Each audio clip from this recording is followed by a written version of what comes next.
Today, we're going to try to pull back the curtain on one of the deepest questions out there, really in all of science and philosophy. How can we ever be sure that what we think we're seeing is what's actually there? It's time to take a peek behind the veil. And this really gets to the heart of it, doesn't it? Our entire scientific mission, everything we do, is built on creating these incredible models of the universe. We build maps. But what happens if those maps get so good, so convincing that we start to forget they're just representations? What if we start treating the map like it's the territory itself? So this is the big showdown. On one side, you have objective reality, the universe as it really is, totally independent of us. And on the other, you have our perspective, the world as we see it, as we measure it. The whole argument we're exploring today is that failing to keep these two things rigorously, explicitly separate is the root cause of our biggest scientific headaches and paradoxes. Okay, so where do we even start with a question that big?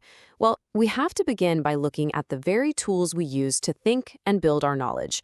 Because if the bedrock itself is unstable, then the whole magnificent building of our understanding could be at risk. Just think about it for a second. Every single word we use is defined by other words. And those words are defined by other words, right? Eventually, you have to hit rock bottom with some foundational terms that you just can't define. Well, the source material we're looking at argues that mathematics, which we think of as our purest language of logic, has the exact same problem. Let's take an idea that feels about as solid as it gets, the continuum, the idea of a perfectly smooth, unbroken line of numbers. This is the foundation of calculus. It's how we describe space and time in physics. It just feels intuitively, completely, 100% real.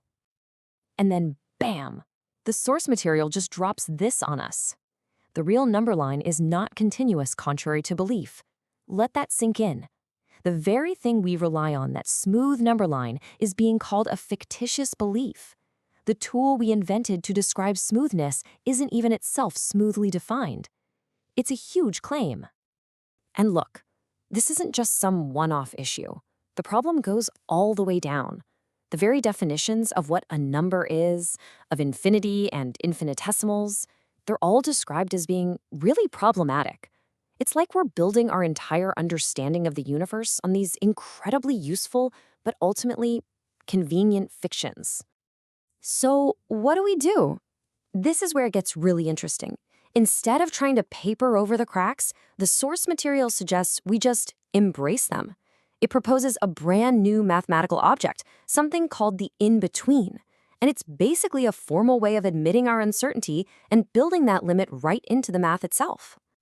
So if our mathematical language, our very lens for viewing the universe, has these cracks in its foundation, what on earth happens to physics, which is built entirely on that language?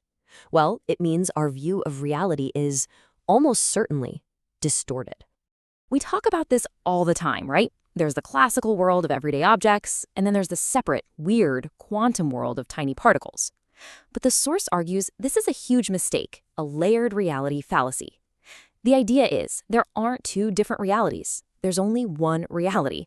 Our quantum and classical theories are just two different descriptions from our one, single, limited point of view. Okay, this brings us to a total classic, a real mind-bender. According to relativity, if you're a photon, a particle of light, no time passes for you between the moment you're emitted and the moment you're absorbed. 0. And yet, we know it changes, it travels across the universe, it carries energy. How is that even possible if its own internal clock never ever ticks? All of a sudden, our nice, neat idea of time starts to completely fall apart. The proposed solution here is actually pretty elegant. It suggests we split our concept of time in two. There's local change, which is the time we feel, the time our clocks measure. But then there's also global change, the overall evolution of the entire universe. So a photon doesn't experience local time, but it's absolutely part of global change. And just like that, the paradox seems to just dissolve. And this all points to an even bigger issue. Our theories, they are incredible at describing outcomes, the what, but they're missing what the source calls the complete machinery, the actual why and how. For instance, we can describe the behavior of an electron with breathtaking accuracy, but we have absolutely no mechanical explanation for why it behaves that way. Our physics is like this amazing prediction machine, but it doesn't actually show us the gears inside. All right, so we've spent a lot of time looking at the cracks in the foundation. Now for the fun part. How do we start to rebuild?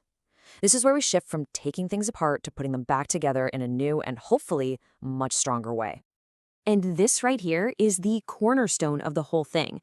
The new paradigm is built on one simple but totally revolutionary rule.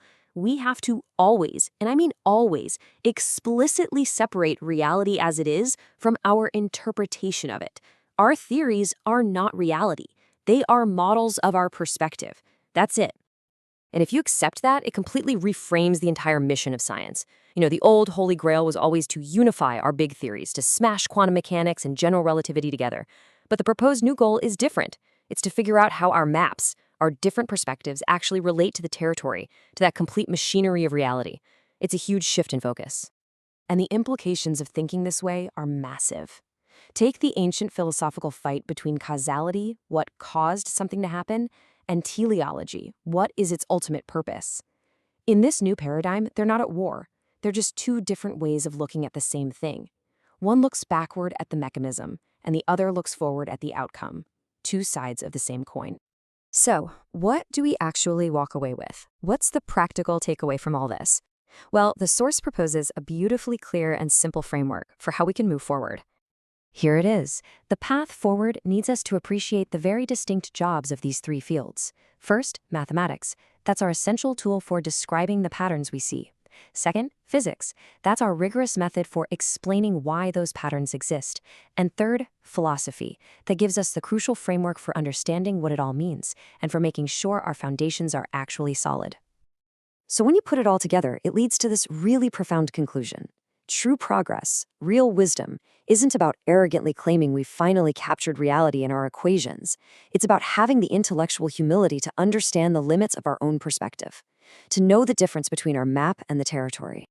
Ultimately, this whole framework doesn't pretend to give us all the answers. Not at all. What it does is give us a much better way to ask the questions. It forces us to constantly check our assumptions and to always remember that we are looking through the veil of our own perspective. So now that you've gotten a better look at the map, how will you think about the territory?